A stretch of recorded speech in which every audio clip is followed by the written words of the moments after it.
सर्वांना श्री स्वामी समर्थ।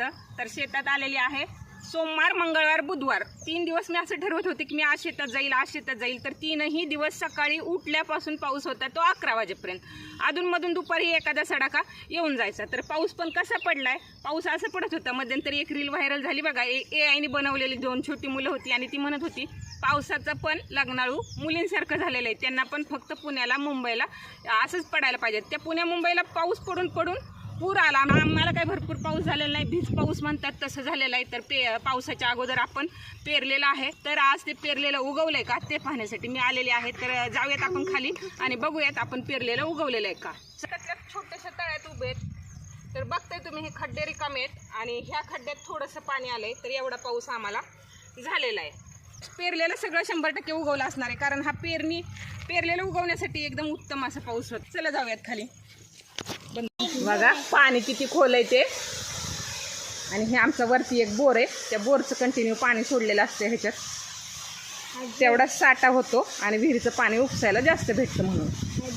तर हे दादारावचं रान आहे आमच्या, आणि रानालगतच ही विहीर आहे आमची, आणि दादारावचं हे गुराला खाण्यासाठी ठेवलेलं शेत आहे। ती लाईट गेली आहे बहुतेक, बोर बंद झाला। चला आपण इथं उडीद लावलेलं आहे, आणि ह्या पावसामुळं उडदाचा मला तर वाटत नाही एखादा दाणा वायाला गेला असेल म्हणून। सगळा उडीद आपला उगवलेला आहे, फक्त की आता इथला उडीद चांगला उगवलाय।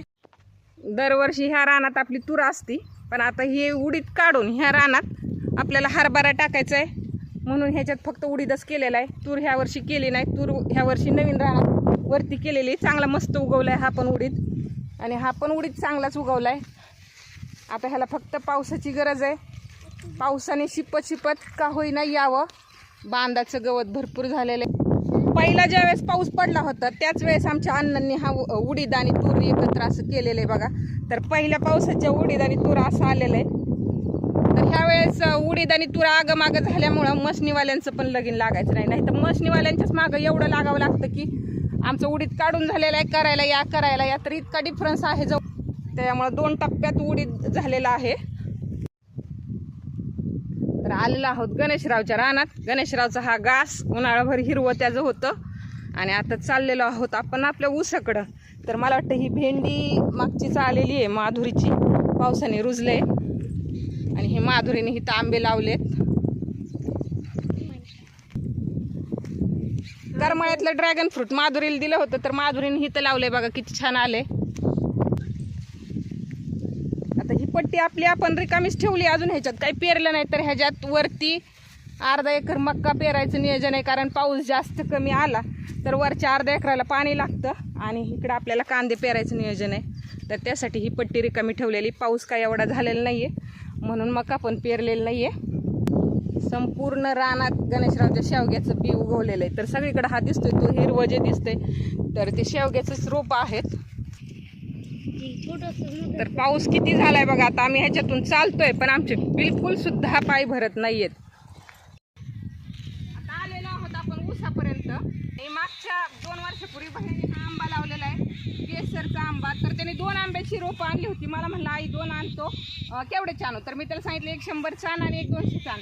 तर 100चं जे आणलेलं आहे ते काय अजूनपर्यंत व्यवस्थित सुधारलेलं नाही, हे 200चं फक्त 100 रुपयाचाच फरक। तर हे 200चं आहे, तर त्याला पुढच्या वर्षी 100% आंबे येतील असं वाटतंय। आणि दरच वर्षी आमच्या ह्या रानात गहू, मागच्या वर्षी देखील ह्या रानात आमच्या गहू होता, गव्हाचं काढ जाळताना ह्या आंब्याला हाय लागलेली, तर त्याची पानं बघा कशी जळून गेलेली आहेत। मस्त आंबा चांगला सुधारलेला आहे। आपला हा संपूर्ण ऊस हा एकदम जळण्याच्या मार्गावर होता, पण तेवढ्यातच मागच्या 3 आठवड्यापूर्वी 2 पाऊस चांगले झाले आणि त्याने हा ऊस तरला, आणि आता काल परवा पण चांगला 30 पाऊस झालेला आहे। त्याच्या अगोदर मागच्या रविवारी एक पाऊस आला होता पेरणी, आम्ही त्यावेळेस त्या पावसात आम्ही पेरणी केली। तर बघा आता ऊस चांगला सुधारलेला आहे, कुठंही करपपान इथं तरी दिसत नाही, खालच्या पट्ट्यात थोडंसं करपा ऊस अजून आहे, पण इथं तरी सगळा चांगला ऊस। आधी इथून रस्ता ठेवलेला आहे ताना भाऊनी खाली जायला, आणि खाली 1 एकर ऊस आहे, हा 1 एकर ऊस आहे, खालचा ऊस पण सेमच आहे। एकंदरीत आपलं पेरलेलं चांगलं उगवलेलं आहे। आणि हे बघा हे चिंचचं झाड, आणि चिंचच्या झाडावर सुगरणीचा खोपा, तीन आहेत ना. तुला ते गाणं माहिती का? खोप्या मंदी ग खोपा ग सुगरणीचा खोपा ग. तर ह्या चिंचचे आकडे काय आपल्या मोठे नसतात. यावर्षी उन्हाळ्यात ही चिंच काढायची आणि दुसरं झाड चांगलं लावायचं. चिंचची सावली खरं तर खूप गार असते. पेरलेलं उगवलेलं आहे. तर भेटूयात आपण आता पुढच्या व्हिडिओमध्ये.